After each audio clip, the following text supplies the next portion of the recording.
എന്ത് പറ്റി മഞ്ജരി? മേഘനയുടെ കളി കണ്ടില്ലേ ആന്റി? അവൾ ആരാണെന്ന് അവളുടെ വിചാരം? എന്തൊരു ഓവർ ആക്ഷൻ അവൾക്ക്! എല്ലാം അവളാ ചെയ്യുന്നെന്നുള്ള തരത്തിലാ ബിൽഡപ്പ് കൊടുക്കുന്നേ. അവളുടെ തലേക്കൂടിയാ ഇപ്പോ നന്ദൻ ഗ്രൂപ്പ് ഓഫ് കൺസ്ട്രക്ഷൻസിന്റെ എല്ലാ കാര്യങ്ങളും നടക്കുന്നേന്ന് തോന്നും. അത്തരത്തിലല്ലേ അവളുടെ ബിഹേവിയർ? ആന്റി, അവൾക്ക് എത്രയും പെട്ടെന്ന് ഒരു കടിഞ്ഞാണിട്ടേ പറ്റൂ. കടിഞ്ഞാണിടുക മാത്രമല്ല, ഈ വീട്ടിൽ നിന്ന് പുറത്താക്കാനുള്ള പ്ലാൻ ഞാൻ ഇട്ടിട്ടുണ്ട്. അത് കഴിയുന്നതും വേഗം ഒന്ന് നടന്നു കിട്ടിയാൽ മതിയായിരുന്നു. അല്ലെങ്കിൽ അവള് വാമനനെ പോലെ വളർന്ന് അവസാനം കാലെന്റെ തലയിൽ വെച്ച് എന്നെ പാതാളത്തിലേക്ക് ചവിട്ടി താത്തൊന്ന് ഉറപ്പാ. അങ്ങനെ വല്ലതും നടന്നാ പിന്നീട് മിഥുന്റെ ജീവിതത്തിലോ അവിടെ ഓഫീസിലോ പോലും എനിക്കൊരു സ്ഥാനം ഇല്ലാണ്ടായി തീരും. ഡോൺ വരി മഞ്ജരി. അരുണിമേച്ചി ആകമാനം ഡല്ലായിരിക്കുന്നത് എന്തുകൊണ്ടാന്ന് നിനക്ക് മനസ്സിലായോ? ആ ഫ്രോഡ് സ്വാമി പാകിയിട്ട് പോയ വിത്തിന്റെ ബലമാ അതിപ്പോ അരുണിമേച്ചിയുടെ മനസ്സിലൊരു മഹാവൃക്ഷമായി വളർന്നിരിക്കുക. അതുകൊണ്ട് അവര് മിഥുന്റെ ജീവിതത്തിൽ നിന്ന് മേഘനെ ആട്ടിപ്പായിക്കാൻ മനസ്സിലൊരു വ്യൂഹം സൃഷ്ടിച്ചുകൊണ്ടിരിക്കുക. ആ ചക്രവ്യൂഹത്തിൽ നിന്നും പുറത്തു കടക്കാൻ മേഘനയ്ക്ക് ഇനി ആവില്ല മഞ്ജരി. അതിന്റെ ഫലം നാളെയോ മറ്റന്നാളോ നമുക്ക് എല്ലാവർക്കും കാണാൻ പറ്റും. അതുവരെ നീ ഒന്ന് അടങ്ങിയിരിക്കുക. അരുണിമേച്ചിയുടെ മനസ്സിലിപ്പോ ഉടലെടുത്തിരിക്കുന്ന ചക്രവാത ചുഴി നമുക്കൊരു ചുഴലി കൊടുങ്കാറ്റായി മാറ്റിയെടുക്കണം. അപ്പൊ നമ്മൾ ആഗ്രഹിക്കുന്നത് പോലെ ഷടപടയുന്ന കാര്യങ്ങൾ നടക്കും. മേഘന തന്നെത്താൻ ഈ വീട്ടിൽ നിന്നും അപ്രത്യക്ഷമായിക്കോളൂ. എന്നാലേ നീങ്ങ് വന്നേ.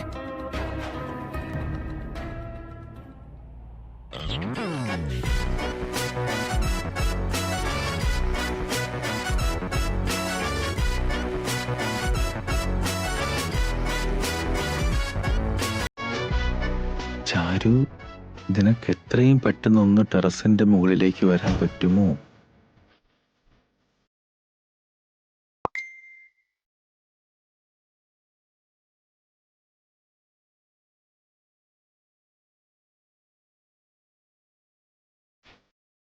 എന്തിനാണ്?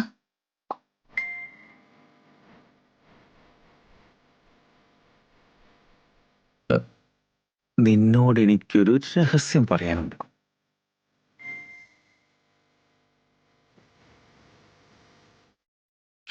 എന്ത് രഹസ്യാണാവോ?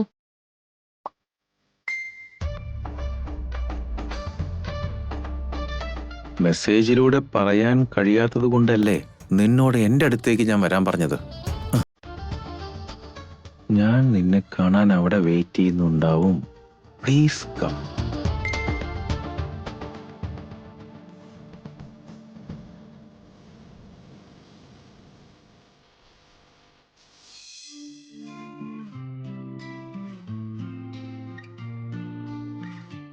വിവേക്, ഇങ്ങനെ ആരും കാണാതെ കണ്ടുമുട്ടിയാ പിന്നെ അത് മതി പ്രശ്നം ഉണ്ടാവാൻ. വല്ല ആവശ്യമുണ്ടോ ഇതിന്? നിന്നോടൊന്ന് സംസാരിക്കണം തോന്നി. മാത്രമല്ല, വീട് മുഴുവൻ ആൾക്കാരാ. അതല്ല നിന്നെ ഞാൻ ഇങ്ങോട്ട് വിളിച്ചേ. എന്റെ അമ്മോ, അങ്ങനെ എന്ത് രഹസ്യം നിനക്ക് പറയാനല്ലേ? എനിക്കിന്ന് എന്തുകൊണ്ടോ ഭയങ്കര സന്തോഷം തോന്നുന്നു ചാരു. അതൊന്ന് നീയുമായിട്ട് ഷെയർ ചെയ്യണം തോന്നി, അതുകൊണ്ടാ. സന്തോഷമാണെന്നോ? എന്തിനാ അത്? വല്യേട്ടനെ കണ്ടായിരുന്നോ? ഏട്ടത്തിയെ എത്ര കരുതലോടെ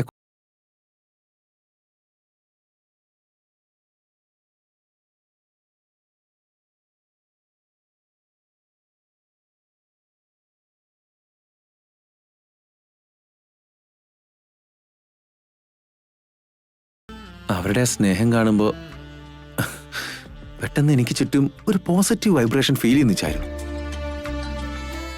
ആ പോസിറ്റിവിറ്റി നിന്നിലേക്കും കൂടി ട്രാൻസ്ഫർ ചെയ്യാൻ വേണ്ടിയാണ് ഞാൻ ഇങ്ങോട്ട് വിളിപ്പിച്ചത്.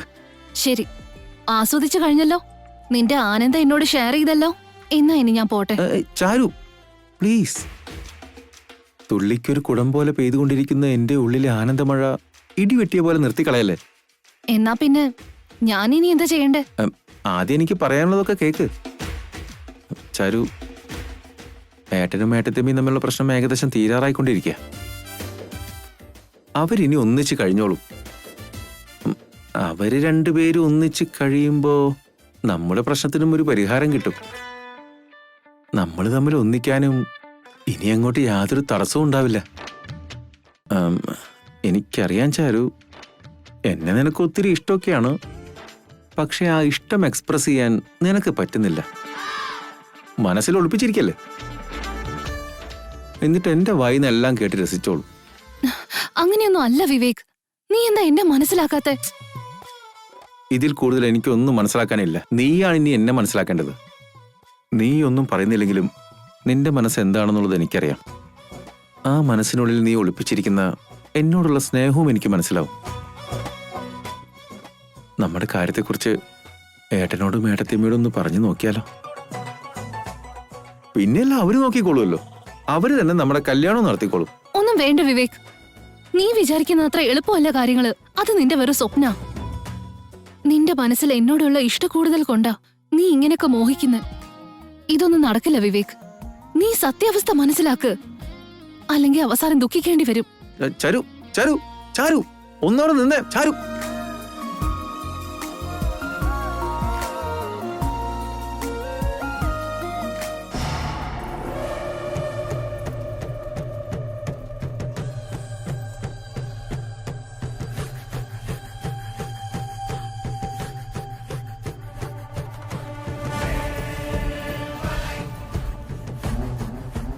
കഥയൊത്തിരി മുൻപോട്ട് പോയിട്ടുണ്ടല്ലോ ആന്റി. ഞാനും ഇതുവരെ ഒന്നും അറിഞ്ഞിരുന്നില്ല. ഓൾറെഡി മേഘിന് ഇവിടെ കിടന്ന് കാണിക്കുന്ന പ്രകടനങ്ങളൊന്നും പോരാഞ്ഞിട്ടാണോ? ഇപ്പതേ അവളുടെ അനിയത്തെയും കൂടി ഇവിടെ തന്നെ വേരുറപ്പിക്കാൻ വേണ്ടുന്നതെല്ലാം ചെയ്യുന്നേ. അവളതിന് ശ്രമിച്ച ഞാനത് കണ്ട് കയ്യും കെട്ടി നിൽക്കുന്നു നീ കരുതിയോ? മേഘനയെ പോലും ആരും ഈ വീട്ടിലെ മരുമകളായി അംഗീകരിച്ചിട്ടില്ല. അങ്ങനെയുള്ളപ്പോ അവളുടെ അനിയത്തിയും കൂടെ ഇങ്ങോട്ട് കേറി വന്നാ നമ്മുടെ അവസ്ഥ എന്താവും? ഇവരെ തമ്മിൽ അകറ്റാൻ ഏതറ്റം വരെ പോവാനും ഞാൻ മടിക്കില്ല. ഇവരുടെ ഈ പ്രേമത്തെക്കുറിച്ച് മിഥുനോടും മേഘനയോടും പറയാനിരിക്കല്ലേ ആന്റിയുടെ മോൻ. അങ്ങനെ അവര് വല്ലതും അറിഞ്ഞ മിഥുൻ അനിയന്റെ സന്തോഷം മാത്രം ചിന്തിച്ച് അവനെ സപ്പോർട്ട് ചെയ്യും. ചാരുവിന് എങ്ങനെയെങ്കിലും വിവേകിന്റെ തലയിലോട്ട് വെച്ചു കൊടുക്കുകയും ചെയ്യും. അതിനു മുന്നേ നമ്മൾ എന്തെങ്കിലും ചെയ്യണം ആന്റി. കാര്യത്തിന്റെ ഗൗരവം എനിക്കും അറിയാം. കൂനറിയാതെ ഞെളിയാൻ നോക്കാ ചാരു. കാണാത്തത് കണ്ടപ്പോ മതി മറന്ന് തിമിർത്താടുക. കാര്യങ്ങൾ കൈവിട്ട് പോകും മുമ്പ് കൃത്യസമയത്ത് തീരുമാനങ്ങൾ എടുക്കണം. ആദ്യം ആ ചാരുവിനെ ഇവിടെ നാട്ടി പുറത്താക്കണം മഞ്ജരി.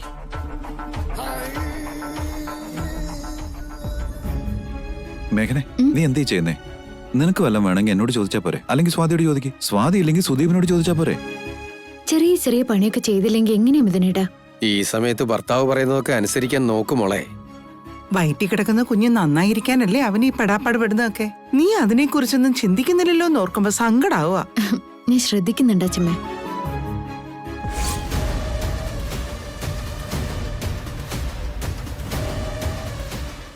ആന്റി, ചാരു വരുന്നുണ്ട്.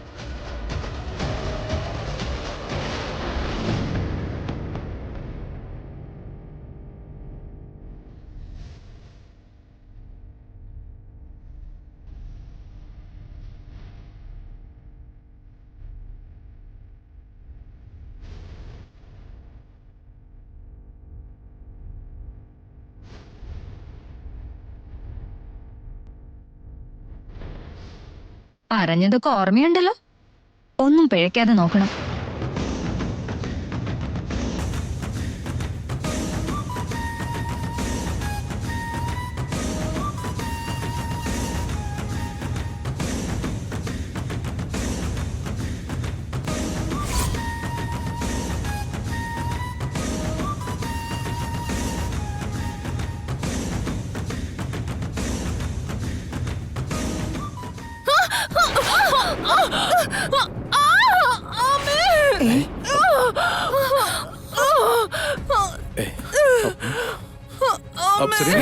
ചെറിയമേ, എന്ത് പറ്റി? ചെറിയമേ, എന്താ പറ്റി? എനിക്ക് എങ്ങനെയാ വീണേ?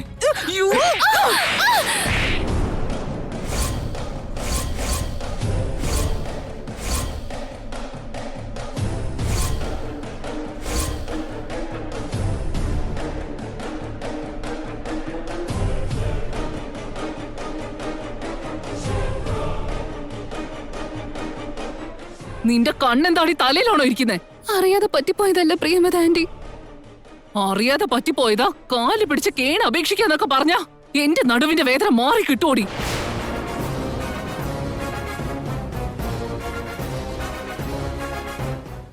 അറിയാതെ വലുതും പറ്റിയിരുന്നെങ്കിൽ എന്ത് ചെയ്യുന്നടി? അറിയാതെ പറ്റിയതെന്ന് അവള് പറഞ്ഞില്ലേ, ഇനിയിപ്പോ അത് പ്രശ്നമാക്കണ്ട. നീ മിണ്ടിപ്പോയത് മിഥുൻ. തിരുവഴി തെണ്ടി നടക്കുന്നവരെയൊക്കെ വീട്ടിൽ കയറ്റി പൊറപ്പിക്കുന്നതാ തെറ്റ്.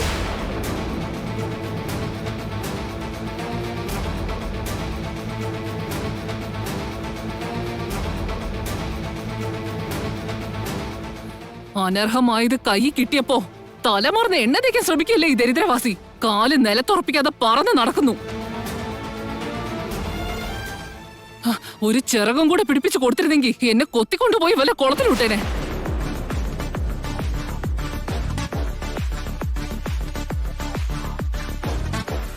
ആന്റിയെ ദ്രോഹിക്കണമെന്ന് ഒരു ക്ഷണം പോലും ഞാൻ മനസ്സിൽ വിചാരിച്ചിട്ടില്ല.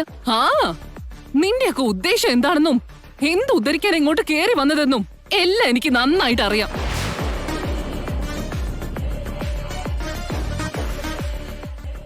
അല്ല, എനിക്ക് മനസ്സിലാവാത്തോണ്ട് ചോദിക്കുക. ചേച്ചിക്ക് ഒരു വയ്യായിക ഉണ്ടായപ്പോ അവളെ ശുശ്രൂഷിക്കാനെന്ന് പറഞ്ഞല്ലേ ഇവിടെ കയറി പുറത്തത്. എന്നിട്ട് ഇപ്പൊ എന്താ ഇറങ്ങാൻ തോന്നുന്നില്ലെന്നുണ്ടോ?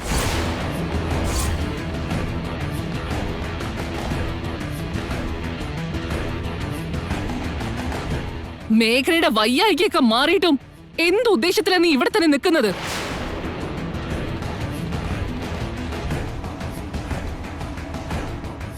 ഇവിടെ ഓൾറെഡി ആവശ്യത്തിൽ കൂടുതൽ ആൾക്കൂട്ടം ഉണ്ടല്ലോ. ഈ മോമിന്റെ ഒരു കാര്യം, ഒരു കൊച്ചു കാര്യം ഇങ്ങനെ ഊതി ഉറപ്പിക്കുന്നത്. പ്രിയമതേ, ചാരു ഇപ്പം നമ്മുടെ വീട്ടിലെ ഒരു അതിഥിയെ പോലെയാ. അതിഥിയോട് സംസാരിക്കേണ്ടത് ഇങ്ങനെയാണോ? ഇതവരെ അപമാനിക്കുന്നതിന് തുല്യമാണെന്ന് നിനക്ക് തോന്നുന്നില്ലേ? അവളൊന്ന് തെന്നിയപ്പം നിന്റെ മേത്തേക്കൊന്ന് വീണു. അതിന് ഇത്ര വലിയൊരു സീൻ ഉണ്ടാക്കേണ്ട വല്ല കാര്യമുണ്ടോ? ജയദേവേട്ടൻ എന്താ നടു വെട്ടി വീണ എന്റെ വേദന മനസ്സിലാക്കാണ്ട് ഈ അതിഥി തൊഴിലാളിയെ അപമാനിച്ചതിന്റെ പേരിൽ കൊടി പിടിക്കാൻ ശ്രമിക്കുന്നേ?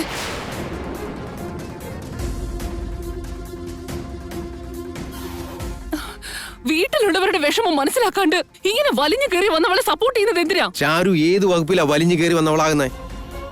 അവൾ ഇവിടുത്തെ മരുമോളുടെ അനിയത്തിയാ. ഇവിടുത്തെ മരുമോൾ എന്നെ ഈ പടി കടന്നിറങ്ങാൻ നാളും എണ്ണി കാത്തിരിക്കുമ്പോ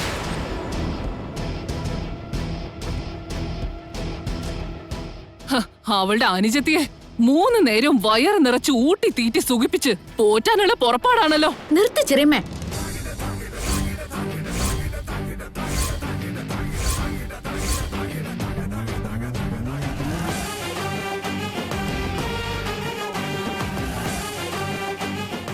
എന്റെ അനുജത്തി കഞ്ഞിക്ക് വകയില്ലാത്ത വീട്ടിൽ നിന്ന് വലിഞ്ഞു കയറി വന്നതാണെന്ന് കരുതുന്നുണ്ടോ? ചെറിയ ഒരു ഫ്ലോക്ക് അങ്ങ് പറഞ്ഞു പോയതായിരിക്കും. പക്ഷെ അത് കേട്ട് നിൽക്കുന്നവരുടെ മനസ്സിനെ എത്രമാത്രം വേദനിപ്പിക്കുമെന്ന് കൂടി ചിന്തിക്കണം. അയ്യോടാ, വേദനയെ കുറിച്ച് നീ തന്നെ പറയണം. അല്ല, ഇനി നിന്റെ അനിയത്തി എന്തിനാ വീട്ടിൽ നിൽക്കുന്നേ? ഈ വീട്ടിലെ മരുമകളായ നീ ഉദ്ധരിക്കുന്നത് പോരാഞ്ഞിട്ടാണോ അനിയത്തി ഇവിടെ ഒരുത്തന്റെ പെടലിക്ക് വെച്ചു കൊടുത്തിട്ട് ഇവിടുത്തെ ഇളയ മരുമകളാക്കാൻ നോക്കുന്നേ?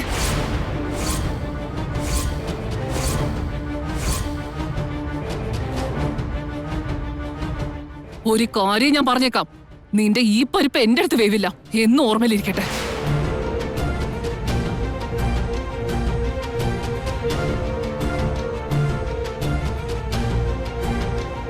നിർത്തിക്ക് ചെറിയമ്മേ.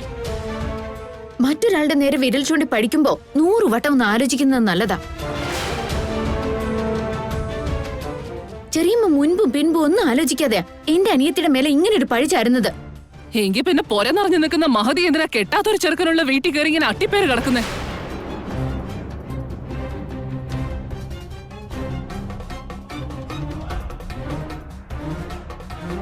എന്തിനാ അവന്റെ തോളെ കയറി നടക്കുന്നു? പ്രിയമതേ,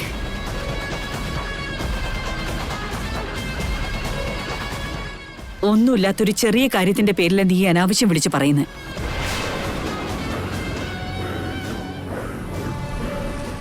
വീട്ടിൽ വന്ന അതിഥിയെ ഇതുപോലെ അപമാനിക്കുന്നത് ഇവിടുത്തെ കീഴ്വഴക്കല്ല. ചേച്ചിക്ക് ഈ ചാരുവിന്റെ സ്വഭാവം അറിയഞ്ഞിട്ടാ. ആ വെളുത്ത തൊലിയും തൊലിഞ്ഞ ചിരിയും കണ്ട് മയങ്ങരുത്. ഉള്ളിന്റെ ഉള്ളിൽ മുഴുവനും കൊനഷ്ടം കുന്നായ്മ ചേച്ചി. മിണ്ടരുത് ചെറിയമ്മേ. ദയവ് ചെയ്ത് ഇങ്ങനെയുള്ള വേണ്ടാധീനങ്ങൾ പറഞ്ഞ് എന്റെ അനിയത്തിയെ ഇനിയും വിഷമിപ്പിക്കരുത്. എന്റെ അനിയത്തി ഈ വീട്ടിൽ നിൽക്കുന്നതല്ല നിങ്ങളുടെ പ്രശ്നം. അവളെ ഇവിടുന്ന് ഓടിക്കാൻ വേണ്ടിയല്ലേ നിങ്ങൾ ഈ കിടന്ന് ചാടുന്നത്?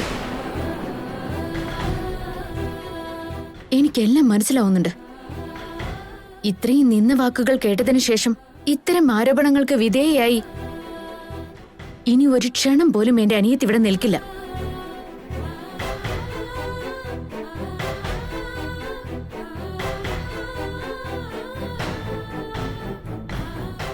കേറി ചെല്ലാൻ വകയില്ലാത്തടത്തെയല്ല എന്റെ കുട്ടി.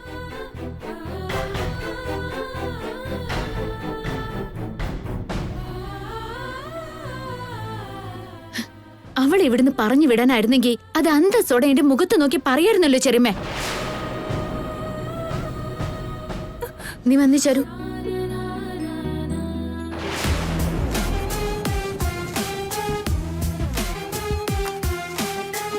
ചെറിയമ്മ എന്തേ കാണിച്ചേ? ചാരുവിനോട് പറഞ്ഞതൊക്കെ തെറ്റായി പോയില്ലേ ചെറിയമ്മ?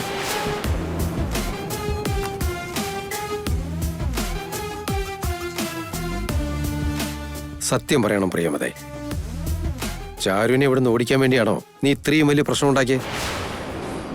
ആ ചാരുന്റെ നോട്ടത്തിൽ വേറെ ലക്ഷ്യങ്ങളുണ്ട് ചെയ്തേ വേട്ടാ.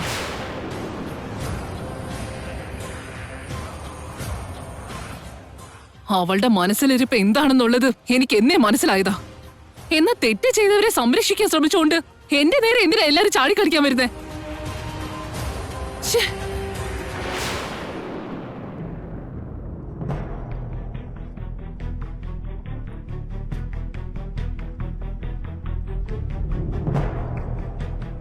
മോമിനെ കൊണ്ട് എങ്ങനെയെങ്കിലും സമ്മതിപ്പിച്ച് ചാരുവിനെ കെട്ടാമെന്ന് കരുതി ഇരുന്നപ്പോഴാ ചാരുവും മോമും തമ്മിൽ ഇത്രയും വലിയൊരു ഫൈറ്റ് ഉണ്ടായത്. എന്റെ ഈശ്വര, ഇനി ഞാനിപ്പോ എന്താ ചെയ്യ?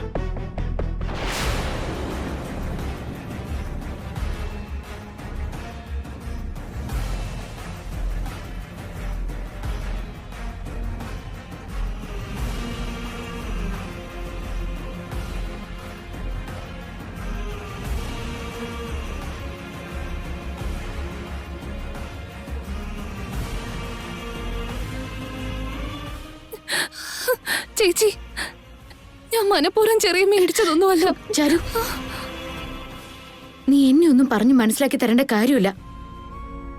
നിന്റെ മനസ്സെങ്ങനെയാണെന്നും നിന്റെ വ്യക്തിത്വം എങ്ങനെയാണെന്നും എനിക്ക് അറിയാവുന്നതല്ലേ. എന്നാലും ചെറിയമ്മ എന്തിനാ ഇത്രയും വൃത്തിയായിട്ട രീതി ചിന്തിക്കുന്നത്? ചെറിയമ്മ പറയുന്നത് പോലെ ഒന്നും ഞാൻ ചെയ്തിട്ടില്ല ചേച്ചി. എനിക്കൊന്നും മനസ്സിലാവുന്നില്ല. ഒരു വ്യക്തിയെ ഇഷ്ടമല്ലെങ്കിൽ പിന്നെ അവര് ചെയ്യുന്നതെല്ലാം ചീത്തയായി മാത്രമേ എല്ലാവരും കാണൂ. സ്വന്തം നിലനിൽപ്പിന് വേണ്ടി ആരെയും മുറിവേൽപ്പിക്കാൻ ഇങ്ങനെയുള്ളവർ ശ്രമിക്കും മോളെ. പ്രിയംവത ചെറുമയ്ക്കും മഞ്ജരിക്കും ഒന്നും നീ ഈ വീട്ടിൽ നിൽക്കുന്നതിൽ ഒരു താല്പര്യമില്ല. അതുകൊണ്ടാ അവര് വായി തോന്നിയതെല്ലാം വിളിച്ചു പറഞ്ഞത്. ഇതിനൊക്കെയുള്ള ഉത്തരം ദൈവം തന്നെ കൊടുത്തോളും. എന്റെ ഭാഗത്തുനിന്ന് ഒരു തെറ്റും ഉണ്ടാവാതിരിക്കാൻ കഴിവത് ശ്രദ്ധിച്ച് മാത്രമേ ഈ വീട്ടിൽ എല്ലാരോടും ഞാൻ നിന്നിട്ടുള്ളൂ ചേച്ചി. അതൊന്നും മനസ്സിലാക്കാനുള്ള മനസ്സ് അവർക്ക് ആർക്കും ഇല്ലെന്ന് നിനക്ക് അറിഞ്ഞൂടെ? അവരത്രയ്ക്ക് നിന്നെ വെറുക്കുമ്പോ അവര് താമസിക്കുന്ന വീട്ടിൽ നീ നിൽക്കുന്നത് ശരിയല്ല. അല്ലെങ്കിൽ തന്നെ അവരുടെ വായിലിരിക്കുന്നൊക്കെ കേട്ടുകൊണ്ട് ഇവിടെ നിൽക്കേണ്ട കാര്യം നിനക്കില്ലല്ലോ ചാരു. നീ എത്രയും പെട്ടെന്ന് പോവാൻ നോക്ക്. അപ്പൊ ഇനി ചേച്ചിയുടെ കാര്യം എന്താവും? ചേച്ചിക്ക് നല്ല സുഖമില്ലാത്തതുകൊണ്ടല്ലേ ചേച്ചി സഹായിക്കാൻ വേണ്ടി ഞാൻ ഇവിടെ നിന്നത്. ഇപ്പൊ എനിക്ക് ഒരു വയ്യാഴികയില്ല ചാരു.